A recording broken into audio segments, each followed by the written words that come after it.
Hello, everyone, and welcome to the Striation 6 podcast. I am your host, Sam Trotta. And as it is with every podcast that I do, my goal here is to bring you free information to help you feel, function, look, and live better through exercise. And I'm very pleased to have my friend and client, Bob Wyatt, back on the podcast for the fourth installment of our Bob's Tri Journey series. And before I do a recap of what the series is about, I have to know, Bob, is Cato still bobbing about?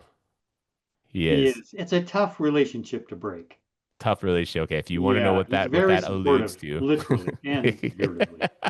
I like that. Well, if you want to know what that alludes to, you can listen to part three of the Bob's Tri Journey. Ooh, yes. Yeah, Bob's Tri Journey series.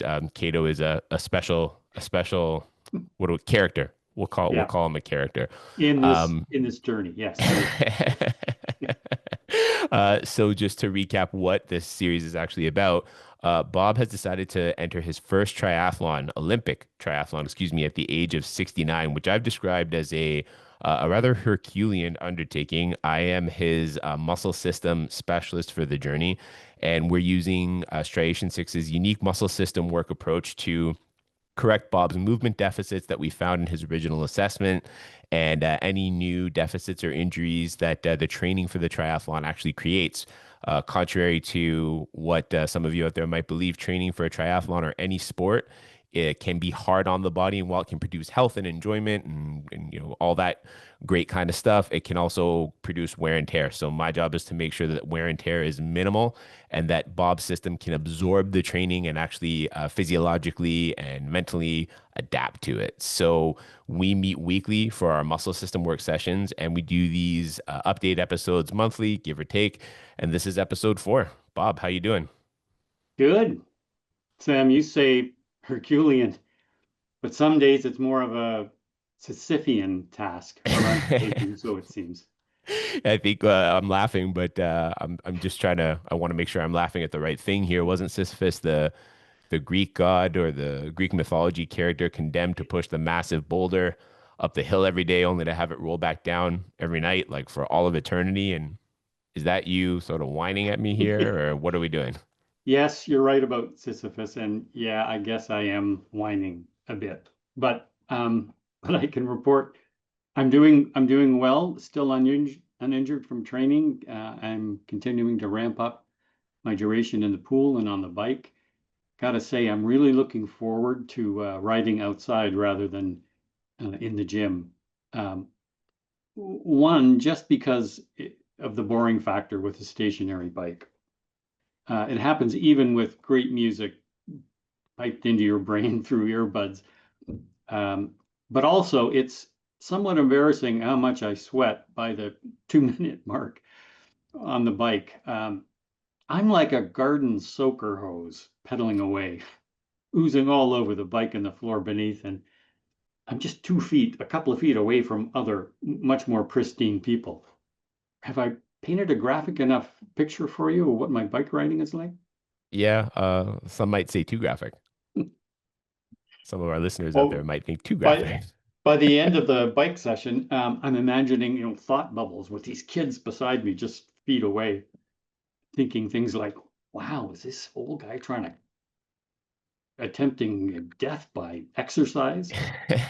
But there is an upside. There's a 30-minute limit on the cardio equipment at the Y, and my tri distance is 90 minutes, so it's really hard to get all the time. But luckily, no one wants to ask the sweaty old guy to get off the bike. And for some reason, no one wants to get on the bike even after I wipe it down. So I would be at Striation 6 doing this if you have the right kind of stationary bikes.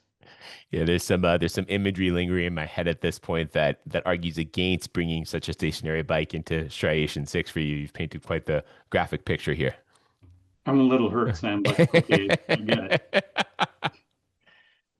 Okay, so I'm going through this muscle system process as a client, and I'm starting to do a little research on my own. into the isometric part of it, which is obviously a very critical part of it. And this started about 2 weeks ago, this idea of mine to dig deeper. When in one of our sessions, you had identified a deficit in my right shoulder. It was a movement strength deficit, and it was important to my swimming stroke, as you pointed out. Mhm. So deficit meaning not as strong on the right side as on the left. And I always keep telling you I'm right side dominant, and you keep proving that actually probably isn't true. But I remember you did just after you identified what the deficit was and what muscles were involved. You had me do one set of 10 to 15 seconds isometric contractions of the muscles, retested, and oh my God, it was like the deficit was gone. It was like magic, except I don't believe in magic. It's either deception usually or illusion. So there's more than enough of both of those things in the health and fitness world. So that's why I wanted to dig deeper. So, and here's what I think happened.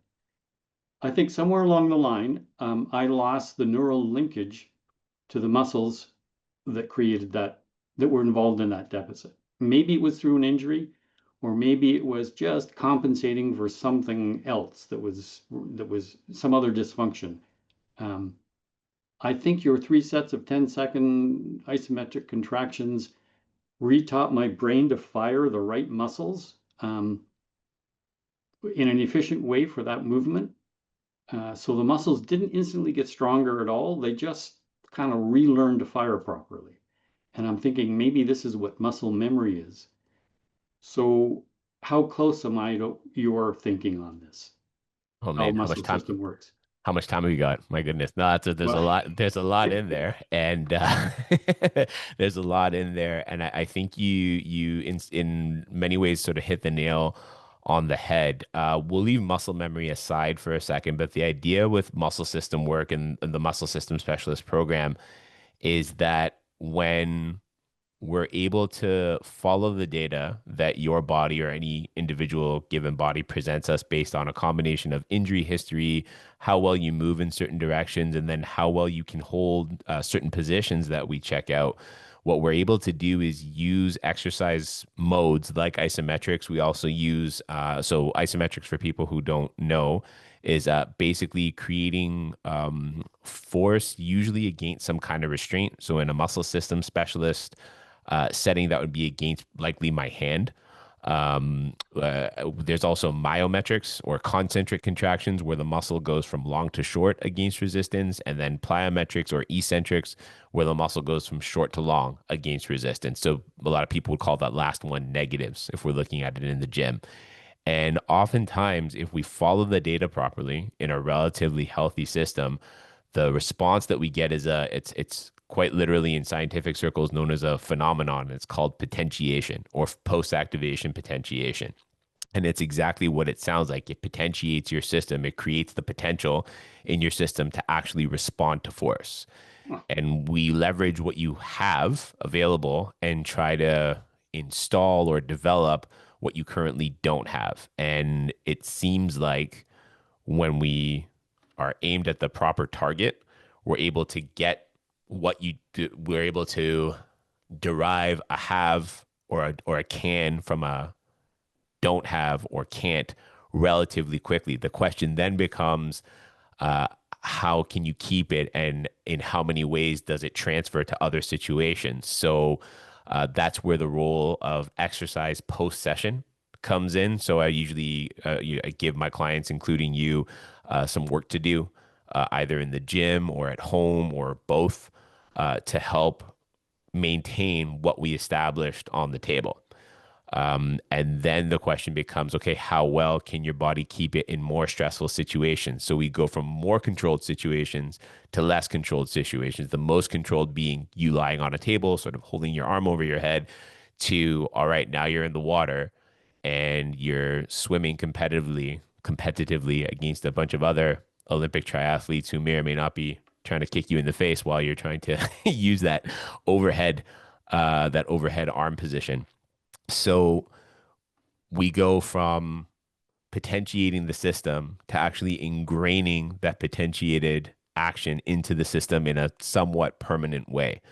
I hope that's a big mouthful, and I hope it makes sense to everybody listening, and maybe we can get into it a little bit more through the conversation. Okay.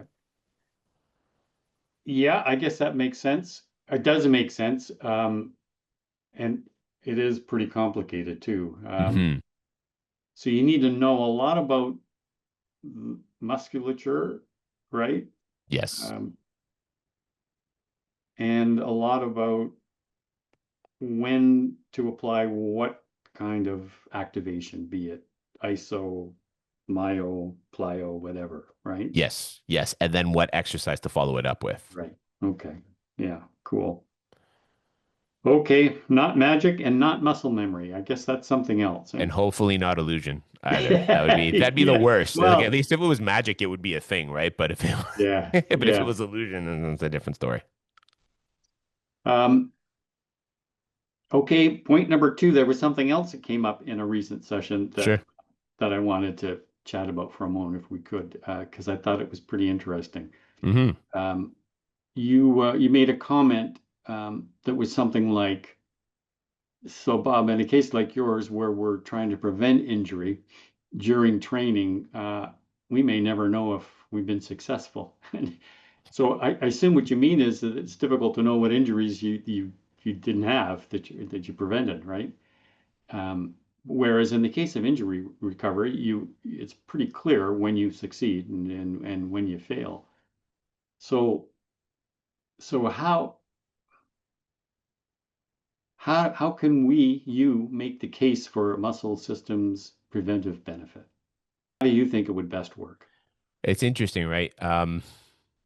So if you liken it to exercise, I mean, by definition, you can't prove success for muscle system work in a preventive context. It's kind of like I Yeah, don't want to step on an atomic bomb here, but it's kind of like proving the success of the COVID vaccine. Like I got the vaccine and I never got COVID. It must have worked. Well, in the set, maybe, sure, possibly. And I'm not arguing for or against that particular item here. At least with like you can't prevent, excuse me, you can't prove success for muscle system work in the preventive context, at least with individuals. But over time, with a larger number of clients, like professional athletes, sports teams, or even just large swaths of people in the same kind of demographic, people in their late 60s looking to get into higher intensity athletics from an already healthy lifestyle. Some sports have a higher rate of specific and serious injuries. Hockey with groin injuries or basketball Achilles tendon ruptures. Excuse me. I think we would need to build a collection of preventive case studies, and a lot of people may not realize it, but if you're someone out there who's going through training like Bob for a specific and significant challenge with no significant injury to start with, that'd be unusual in a good way, especially if you don't excuse me, any other modality specialists. I might have muddled that a little bit. And what I meant to say was if you get through the training right. Yeah, yeah, unscathed and gotcha. get to the competition unscathed, that's actually kind of unusual. Injuries in sports are synonymous with one another, and they might be fun and they might be great overall. I'm not arguing against them. I like dangerous sports myself. I'm a jujitsu and judo guy. So, absolutely tons of fun. Keep me on the mats, please, please, please. That's the whole point of my training at this point. So, in a case like yours, the months of training are more likely to cause injury than the actual race. But our goal is for you to complete. Right. Well, now I'm feeling that Sisyphean pressure to succeed here. No pressure, Bob. No pressure. Yeah. Just everybody's watching and people don't forget. Yeah. Well, agreed on that philosophy. Yeah. It would not be a stretch for me to make the sweeping statement that the health and fitness industry is a little faddish by nature, right? But I was surprised to learn in my research that isometric exercise has been around for like over 100 years. And I believe its last heyday as an exercise system outside of injury injury recovery was in the 1920s when a fellow named Charles Atlas had this dynamic tension system. This might be a little before your time again. Oh, it's legendary. The 99-pound weakling guy that no one wants to be. Fun Right. fact, Charles Atlas was born Angelo Siciliano. So an Italian kid that gets into exercise like me tends How to did learn you these know that? Did things. you or did you do research on him too, I or actually read that particular point is mentioned in the Encyclopedia of Modern Bodybuilding by Arnold, none other than Arnold Schwarzenegger. But right? it's a fact I kept with me for Yeah. sure. Well, as a marketing guy, I gotta say that whole 99-pound weakling based marketing approach has done more for your industry, at least with men, than anything else ever. So pretty amazing. Yeah, pretty amazing indeed. I love the riff that Robin Williams did on it in Dead Poet Society. It's a really obscure illusion, but it's one of my favorite movies. And he says to us, you may remember he plays a an English teacher, a really Yes. eccentric English Yeah. teacher to The private boys prep school. school boys Yeah. in New England, set in the Yeah. 50s. And he says, it may surprise you to know that I started out as an intellectual weakling. I'd sit on the beach and people would kick copies of Byron in my face, which is just a perfect allusion to It the is dynamic great. tension marketing. Yeah, yeah, it's a great There's one. one, that's one of the few Robin Williams movies I have not reseen. I saw it when it came out. Yeah, it's probably time to see it Oh, again. I've seen it an embarrassing number of times. Just an embarrassing number of times. Right. Well, at least isometrics was the starting point for Charles Atlas. And then he added some of the other, as you say, dynamic parts or exercise modalities and plyometric elements. Um, but I feel like the benefits of isometrics are becoming a little more topical now. At least I'm reading more about it, even though there were so many other options for people exercise and recovery options that technology provides. But isometrics appears to have stood the test of time, and it's clearly not a fad. It seems to be the core of the muscle system approach. What is your history with isometrics, if you had one, outside of muscle system? Well, so outside of the muscle system specialist program, at Striation 6 at my gym here, we've been practicing isometric exercise for, yeah, I'll say not decades yet, but more than one decade, as the company's been around since 2008. I joined in 2008, and we've been doing isometrics from the beginning. My business partner and brother from another mother, Brad, is he actually has a patented isometric exercise device called the IsoFit, and we run small group fitness classes on the IsoFit here, which are entirely isometric based. And the core group of people that we have in the classes at this point absolutely love it. And people are often shocked at how effective and how challenging not moving can be. And that's sort Yeah. of a cheeky way, like sort of a tongue-in-cheek way that we will pitch it to people is imagine accomplishing, you know, everything you want from a fitness standpoint, all without moving. Now that's going a little far.